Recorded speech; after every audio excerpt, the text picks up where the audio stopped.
mind, we had reached a stage where the escalation was needlessly getting out of control.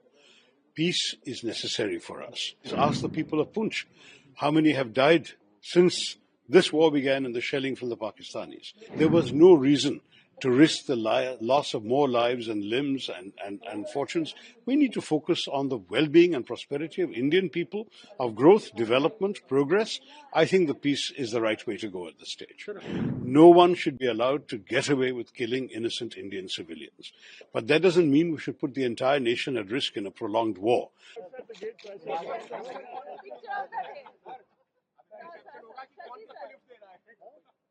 So it's a book that tries to demystify the Constitution for ordinary people. It's not written for lawyers, it's not written for constitutional scholars, but for you. 49. In fact, it was on the 75th anniversary that David tried to talk me into writing a book, and I said,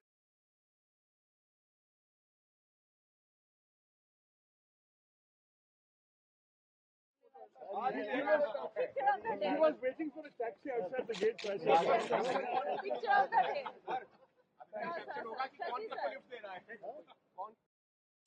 See, the fact is that, to my mind, we had reached a stage where the escalation was needlessly getting out of control. Peace is necessary for us. The truth is that the circumstances of 1971 are not the circumstances of 2025. There are differences. As far as I'm concerned, I believe that the people of India deserve peace. We have suffered a lot. We have lost a lot of casualties. Ask the people of Punch how many have died since this war began and the shelling from the Pakistanis. I'm not saying that we should always stop wars. When there are reasons to continue them, we should continue. But this was not a war we intended to continue. We just wanted to teach the terrorists a lesson. That lesson has been taught.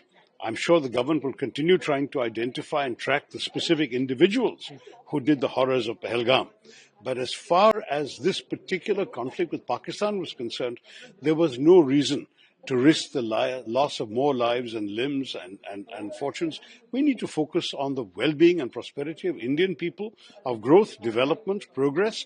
I think the peace is the right way to go at this stage. Sir, India's position on terrorism will remain the same. Our position on terrorism will not change. And the way the government took few steps, like in the water suspend, there will be other measures also. Other measures have to be taken. I think we have to definitely use all the intelligence means available to find these people who did this terrible crime in Pahalgam, to identify them, track them down wherever they are and bring them to justice.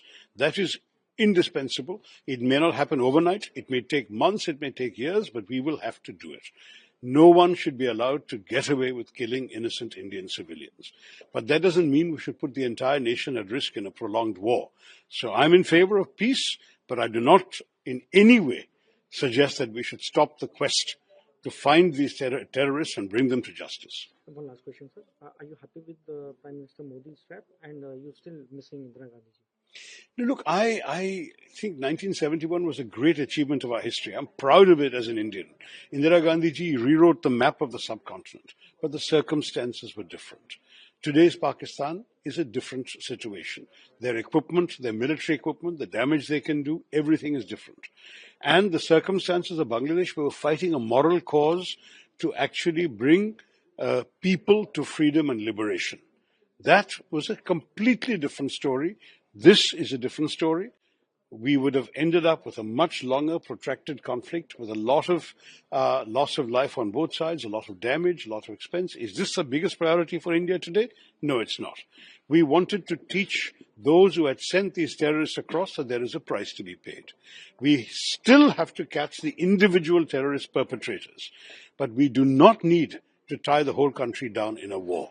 That is something I've been very clear about from the start. India did not, I believe, at any stage see the action of the 7th as the beginning or the opening salvo of a long protracted conflict. For us, it was one-off.